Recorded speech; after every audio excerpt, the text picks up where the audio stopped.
Oggi che ci cucina Marisa? Pasticcio alla siciliana Di lasagne? di lasagne.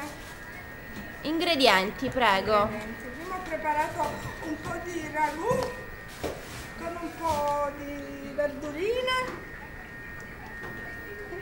Ho preparato le lasagne con le uova. Lasagne pasta fresca? Sì, con le uova. Quante uova?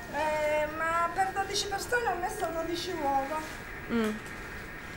Poi le ho spianate e ora lo sto preparando con ragù, besciamella, uno strato di ragù, uno di lasagne, besciamella e mozzarella, di nuovo uno strato di lasagna,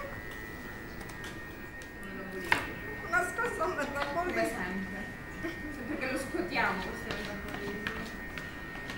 Pronta l'altra, però questa è venuta troppo densa, bisogna essere liquida liquida. ci spengo allora.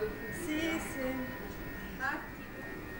Metti il parmigiano di sopra, lo metto a forno. Quindi poi alla fine che si fa? Ha detto la signora, mette Un po' di parmigiano.